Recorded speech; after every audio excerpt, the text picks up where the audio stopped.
Iya, ini Umu Ibrahim catatannya diperhatikan ya, dilatih terus.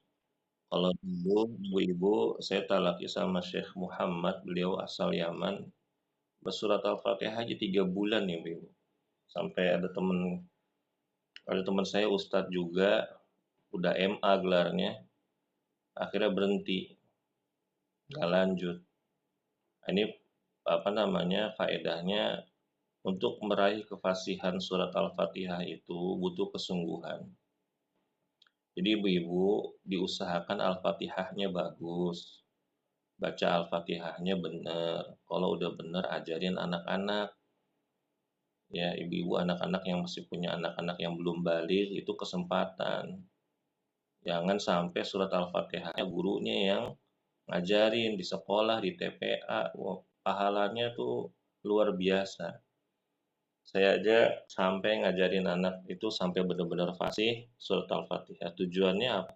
Ya pahalanya, karena kita minimal membaca surat Al-Fatihah itu berapa kali ibu-ibu kita baca surat Al-Fatihah sehari semalam minimal?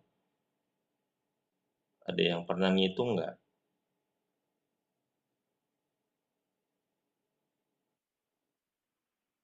20 minimal. Apaan aja tuh? Apa ditambah witir ya? Ditambah witir 3. Ibu-ibu, kita sholat berapa rokat minimal bu sehari yang wajib? 17. Berarti 17 kali kita minimal baca surat Al-Fatihah ditambah tadi witir ya. Witir 3, bener 20. Nah ini ibu-ibu kalau misalkan kita ajarkan ke anak-anak kita, ini pahalanya luar biasa. Ya, ditambah lagi kita ajarkan surat-surat pendek, ya, begitu. Ustadz, gimana anak saya nggak mau belajar sama saya? Buat, buat ya, mereka tuh mau ngaji, mau belajar sama kita. Dibuat yang menarik minimal, minimal deh ibu-ibu ya. Mungkin saya sering nasihatin ibu-ibu ya. Minimal tuh surat Al-Fatihah, ayat kursi, surat Al-Ikhlas, Al-Falaq sama An-Nas. Tuh. Atau tambahin satu lagi dah Al-Kautsar, inna a'toina kal kautsar. Karena paling mereka itu ibu-ibu kalau sholat bacanya itu-itu aja. Ya, kita hafal juz 30, jarang mungkin kita sholat sunnah baca surat An-Naba. Jarang banget kecuali kalau tahajud mungkin ya. Kalau lagi malam gitu ya. Tapi kalau lagi siang hari atau aktivitas siang sampai malam sampai isya itu jarang. Ya minimal kita kulhu, falak enas, al-kautsar. Ibu-ibu ada nggak yang sholat baca surat Atin? Masih ingat nggak kapan baca surat Atin terakhir ketika sholat? Ibu-ibu kan sholatnya sendiri kan ya, nggak berjamaah. Ada nggak ibu-ibu baca surat Atin? Paling kulhu ya bu ya? Iya nggak ibu-ibu? Iya, paling kulhu. Al-Kautsar gitu. Itu kita gimana ya maksudnya? Emang dosa Ustadz? Nggak dosa ibu-ibu. Allah tidak membebankan kita sesulit itu tidak. Sholat itu mudah ya. Dimudahkan oleh Allah ya. Maka ini kita gunakan kesempatan. Ibu-ibu belajar surat Al-Fatihah. Tadi catatannya diperbaiki. Pertemuan pekan depan kita baca lagi. Mudah-mudahan sudah fasih.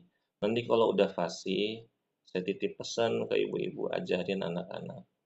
Atau nih ibu-ibu, atau dicek bacaan anak-anak tuh surat Al-Fatihahnya dicek. Nah, coba ibu, mama mau denger deh, kamu baca surat Al-Fatihah.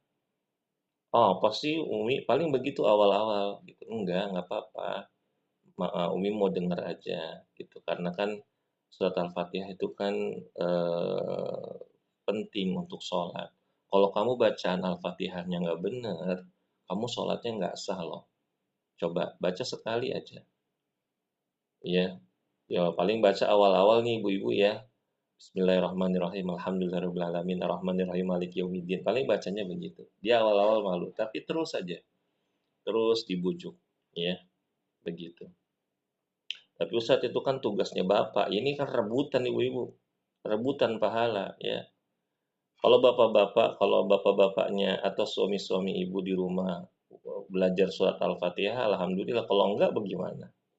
Ya siapa lagi kalau bukan kita ibunya yang perhatian sama anak-anak. Mungkin ayahnya bagus bacaannya tapi suka kerja, apa namanya, keluar kota safar kemana gitu kan, ada yang kerjanya jauh, berangkat pagi pulang tengah malam, mungkin nggak ada waktu. Nah ini kesempatan kita sebagai istri atau sebagai ibu ya untuk memperhatikan.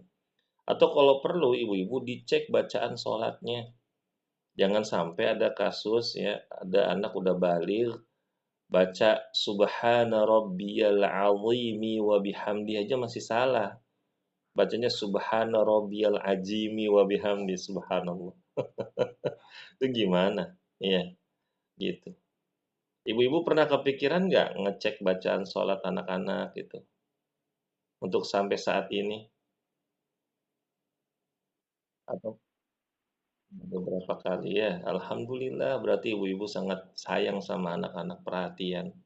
Bahkan anak-anak kita yang udah di pesantren coba dicek. Emang awal-awalnya malu gitu.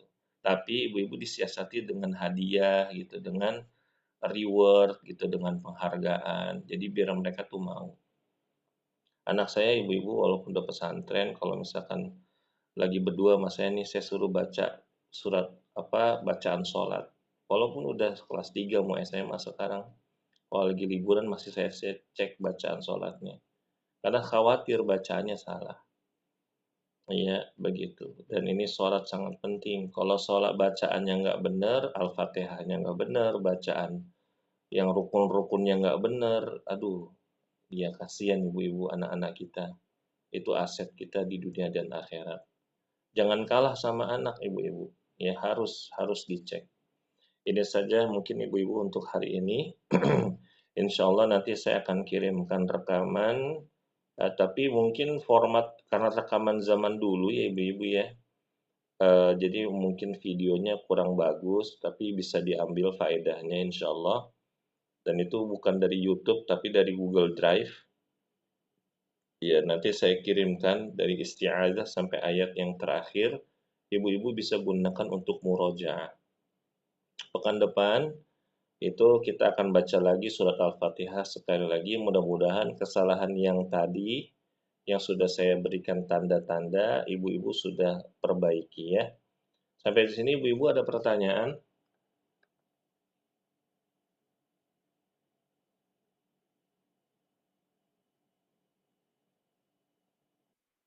Nggak ada.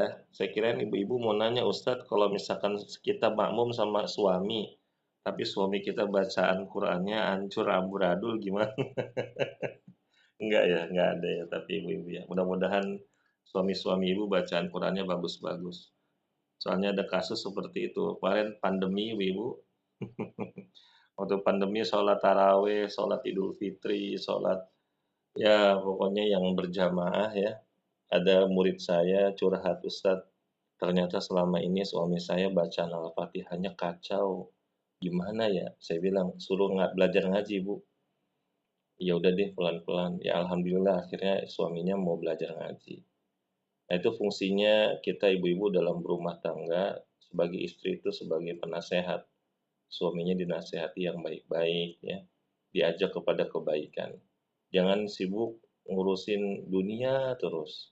Tapi hal-hal yang pokok seperti bacaan sholat itu kadang terluput gitu. Dan bahkan mungkin mereka, aduh malu, udah umur segini masa belajar bacaan sholat. Justru momen-momen seperti inilah kita harus benar-benar perhatian. Apalagi yang usianya sudah mendekati kepala 5 atau udah lewat 40, ini harus benar-benar fokus ya untuk perhatian dengan ibadah. Ya mungkin ini saja ibu-ibu, saya tidak bermaksud untuk menggurui, tapi ini sharing saja ya. Mudah-mudahan apa yang saya sampaikan ini bisa ibu-ibu renungi dan kita renungi bersama, bisa kita amalkan bersama-sama. Ya, wabillahi taufiq wal hidayah. Kita tutup dengan membaca doa kafaratul majlis. Subhanakallahumma wa bihamdika asyhadu an la ilaha anta astaghfiruka wa atubu ilaik. Wassalamualaikum warahmatullahi wabarakatuh.